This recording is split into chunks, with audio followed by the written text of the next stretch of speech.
Today we're going to be exploring principles of the U.S. Constitution. So when we look at the U.S. Constitution, there are 6 principles or guidelines that the government must follow. Popular sovereignty, limited government, separation of powers, checks and balances, judicial review, and federalism are the 6 principles of the Constitution that we're going to be focusing on today. The idea of popular sovereignty is that the legitimacy of a state or a nation is created by the will or the consent of its people, who are the source of all political power. Because the people are the ones holding all of the political power then, popular sovereignty believes that the people need to vote and show what the majority would like in most instances. You may recognize the names Thomas Hobbes, John Locke, or Jean-Jacques Rousseau associated with popular sovereignty.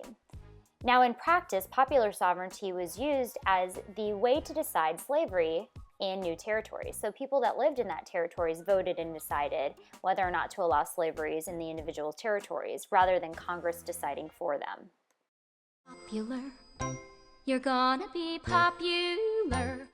The second principle of the Constitution is limited government. The Declaration even made comment of this concept of limited government. And it's the idea that the government derives their power from the consent of the governed, meaning the people, and this is on the basis of rule of law. The few and limited powers of the United States government are enumerated or listed and defined in the people's fundamental law, the Constitution. Even the government has to follow the laws. Take it easy, take it easy. Don't let the sound. Separation of powers is another fundamental principle of the Constitution. This principle separates the government into 3 branches. We have the executive branch, the judicial branch, and the legislative branch. These branches are distinct and have checks and balances on each other. This way, no one branch can have absolute power or abuse the power that they're given. Further separating within those branches under separation of powers, the executive branch is headed by the president and the vice president. Their role is to execute laws.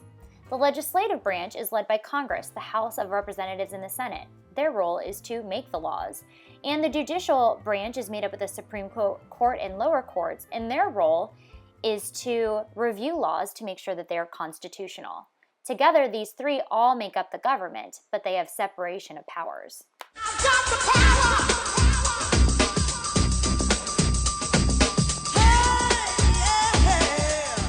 The next principle, checks and balances, guarantees that no part of the government becomes too powerful. For example, the legislative branch is in charge of making laws.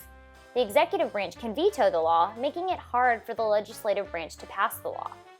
The judicial branch may also step in and say that the law is unconstitutional, making sure also that it is not a law.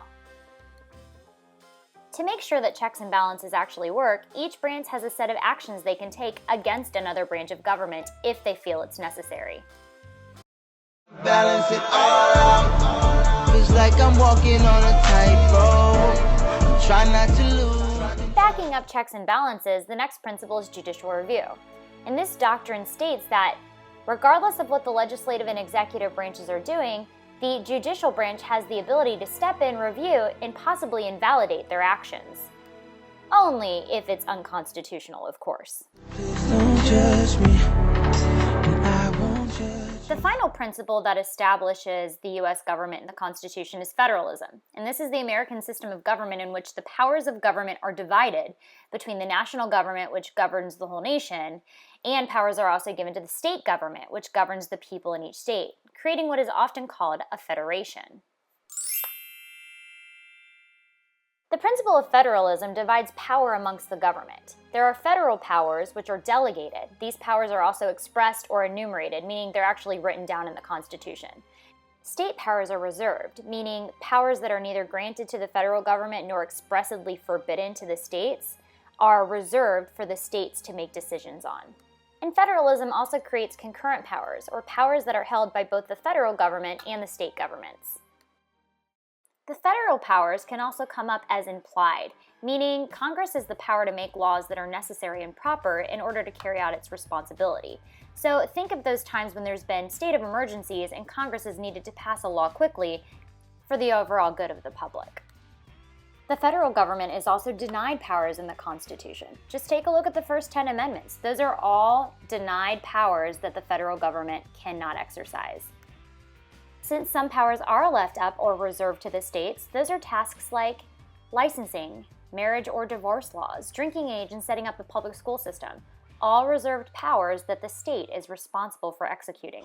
Underestimate the power of a common man. Now, while the Constitution has been very successful in making it the highest law of the land, and it also has made it known that our country is based on the concept of rule of law, that everyone must follow the law, the Constitution didn't set up how it was to be interpreted, strictly or loosely. So there are two different views that people take when they read and review the Constitution. Those that interpreted the Constitution strictly word for word, like Thomas Jefferson, believed that people should follow exactly what was stated in the document, and anything not given to the federal government in the Constitution should be given to the states and the people. Alexander Hamilton, however, is one of the people that believes in a loose constitution. He thought you could take whatever action you wanted as long as the document did not specifically say that you couldn't do it. So, as we've gone over time in history, we've had many different people in power interpreting our Constitution either strictly or loosely, which is why things sometimes get a little mixed up there on the Hill in Washington, D.C. Hope you enjoyed the brain food! See you soon!